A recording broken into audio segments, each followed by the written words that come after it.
Après avoir vu les clauses facultatives qui prennent effet au début de la relation de travail et celles qui prennent effet lors de l'exécution du contrat, il nous reste à voir dans un point 3, celles qui interviennent au moment de la rupture.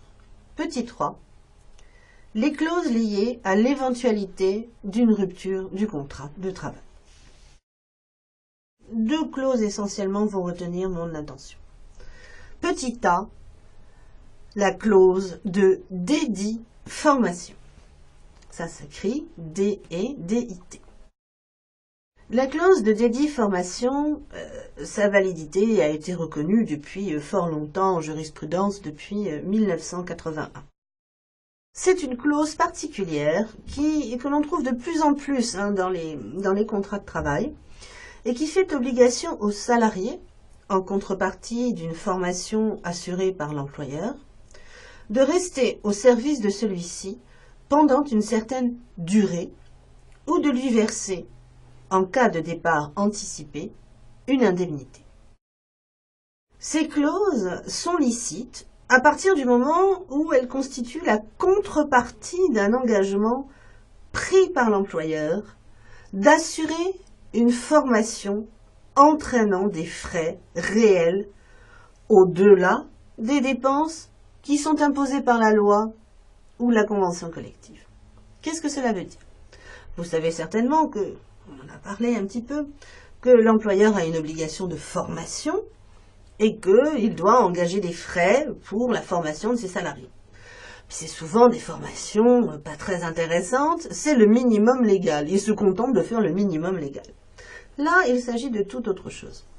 Il s'agit d'un salarié, soit qui vient d'embaucher, soit qui travaille déjà dans l'entreprise, et, comment dire, sans dire quelque chose de désagréable, mais il va miser sur ce salarié comme on mise sur un cheval. Je veux dire, celui-là, il va gagner.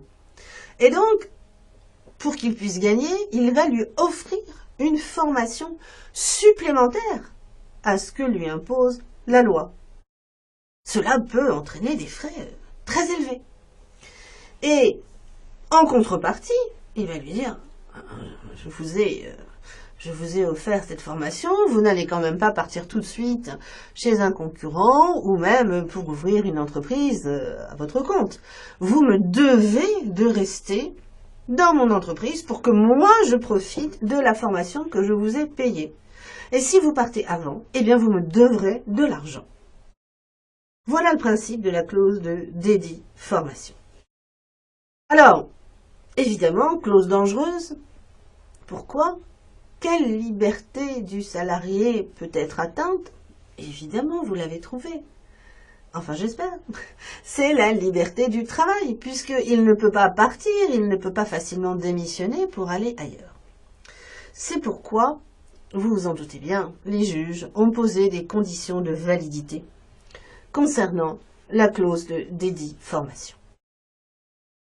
Il faut qu'elle soit la contrepartie des frais réels, on l'a déjà dit, et qui vont au-delà de ce qu'impose la loi.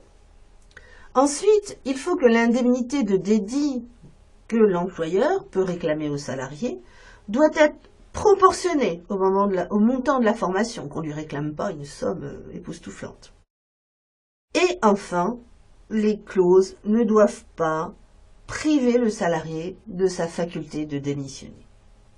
Mais ce n'est pas tout.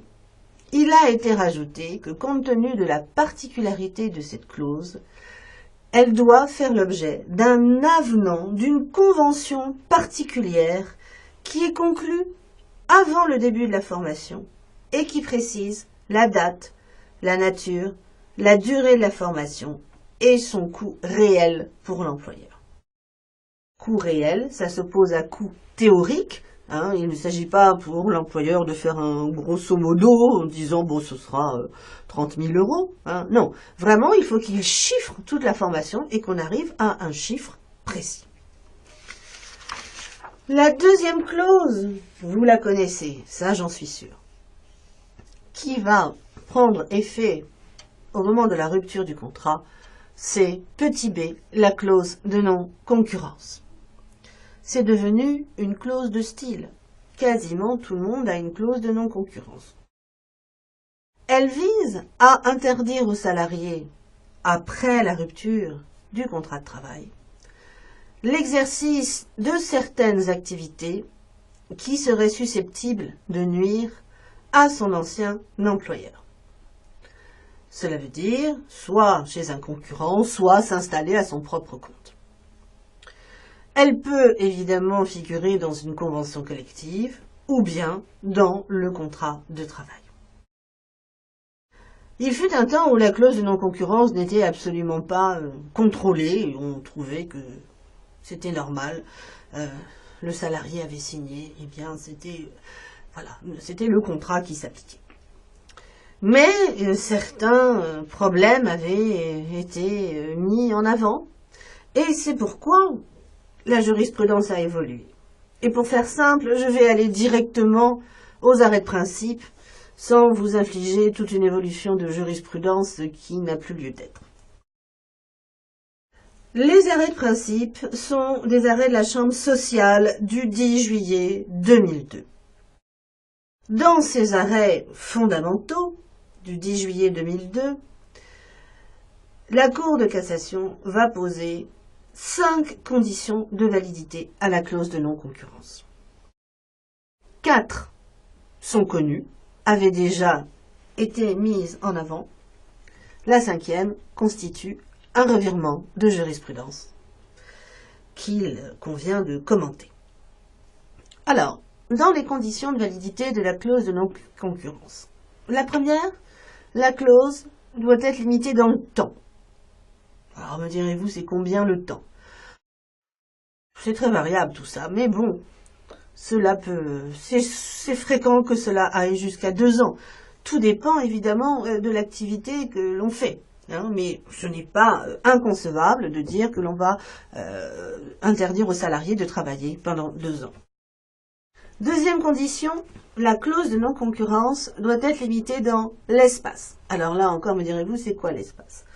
Tout dépend de l'activité. Si je prends la coiffeuse du coin, qui a appris à sa salariée à faire une technique de chignon révolutionnaire qui tient pendant un mois. Bon, je dis ça, je n'y connais pas grand-chose.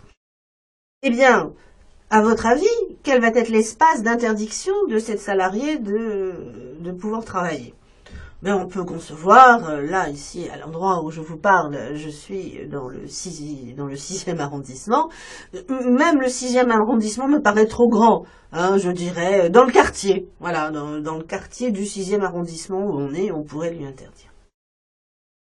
La clause de non-concurrence, 3e condition, doit être conforme à la protection des intérêts légitimes de l'entreprise. Alors là, cela fait une référence indirecte à un ancien arrêt qui date de 1992 et qui est l'arrêt dit du laveur de vitres. Ce pauvre laveur de vitres s'était vu insérer une clause de non-concurrence lui interdisant de laver les vitres pendant 2 ans dans tout le département. Quel était l'intérêt de l'entreprise? Aucun. Donc, il faut que l'entreprise qui insère une clause de non-concurrence dans un contrat de travail essaye de protéger ses intérêts légitimes. Cela me paraît tout à fait normal.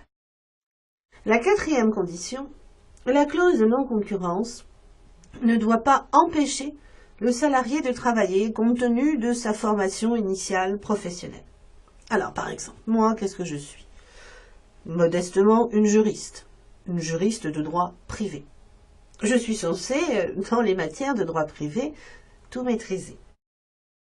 Imaginez que je sois dans une entreprise, juriste en droit social, et que j'ai une clause de non-concurrence limitée au droit social. Hélas, rien ne m'empêche d'aller travailler dans une autre entreprise pour faire du droit fiscal, par exemple. Je serais très malheureuse, mais je pourrais le faire.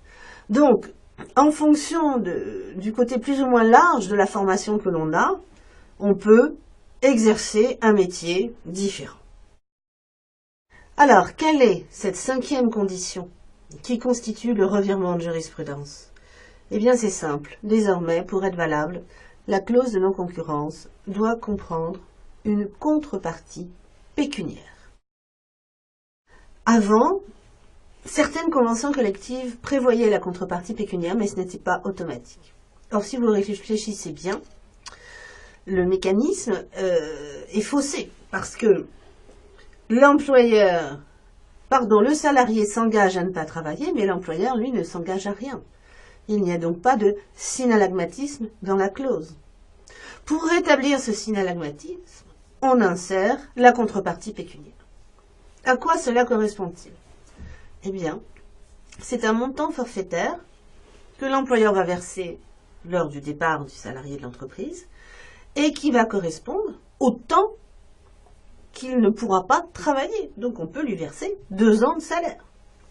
Vous imaginez bien que les employeurs ne sont pas tout à fait contents de cette décision de jurisprudence qui les oblige à payer des gens qui ne travaillent pas. Alors, depuis les arrêts de 2002, évidemment, tout le contentieux concerne la contrepartie pécuniaire. Si la contrepartie pécuniaire n'existe pas, par exemple, la clause de non-concurrence est nulle et le salarié peut réclamer des dommages-intérêts.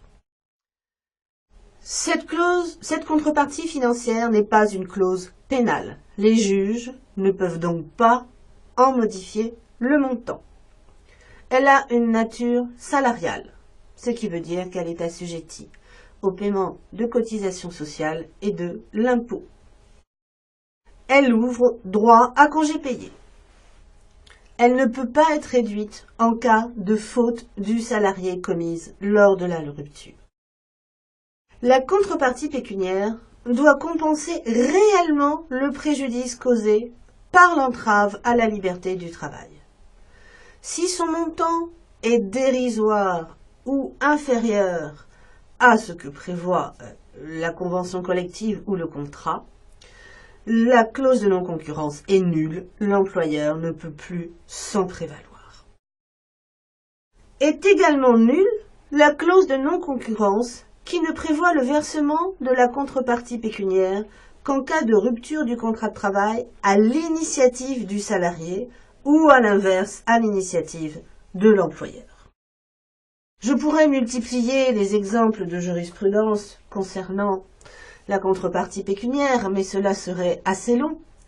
Ce que vous devez comprendre, c'est que cette contrepartie est obligatoire. L'employeur ne peut pas essayer de s'en défaire parce que ça ne l'intéresse plus. Imaginez qu'il ait employé un salarié prometteur, il lui met une clause de non-concurrence, et puis il le licencie, et puis en fait il ne craint rien puisqu'en fait ce salarié n'est pas bon, donc il ne voit pas l'intérêt de maintenir la clause de non-concurrence, il peut aller travailler ailleurs, il s'en moque, et surtout il ne veut pas payer la contrepartie pécuniaire. Eh bien l'employeur ne peut pas décider unilatéralement de ne pas verser la contrepartie pécuniaire.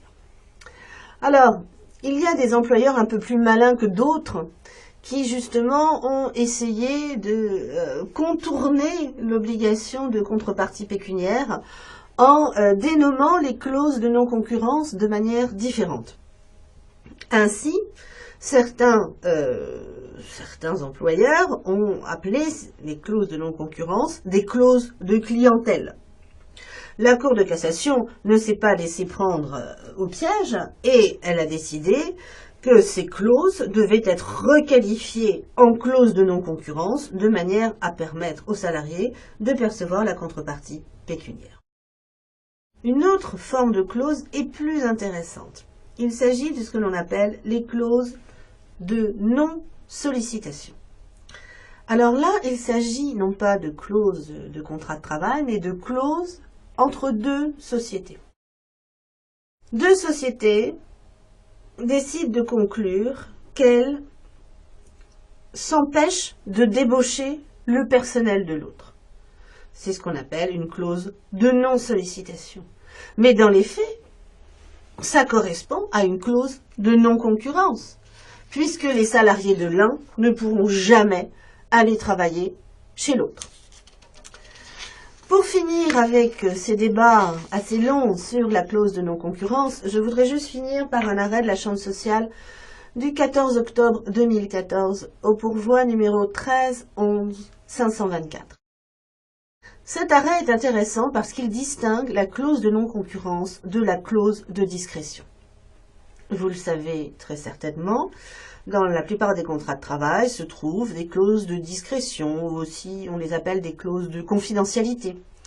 Et comme leur nom l'indique, on demande aux salariés qui quittent l'entreprise de ne pas révéler certaines choses confidentielles dont ils auraient eu connaissance. Ces clauses de discrétion et de confidentialité ont la particularité, comme les clauses de non-concurrence, de continuer à s'appliquer après la fin du contrat de travail. Ce n'est pas parce qu'on est parti, mais c'est justement parce qu'on est parti qu'il faut être encore plus discret. Mais est-ce qu'elles ont exactement le même régime ?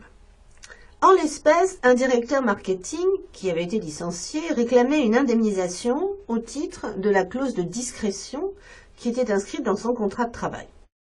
Pour lui, à l'instar de la clause de non-concurrence, cela l'empêchait de retrouver un emploi, d'autant qu'elle n'était ni limitée dans le temps, ni limitée dans l'espace.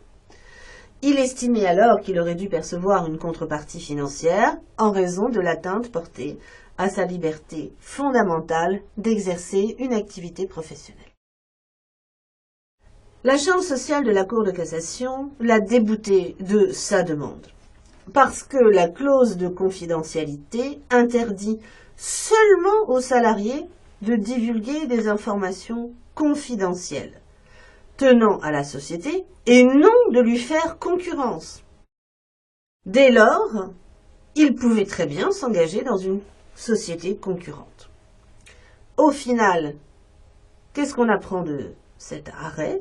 Tout simplement que si la clause de non-concurrence doit comporter une contrepartie pécuniaire, ce n'est pas le cas de la clause de discrétion ou de la clause de confidentialité, puisqu'elle n'empêche pas le salarié de retrouver un emploi.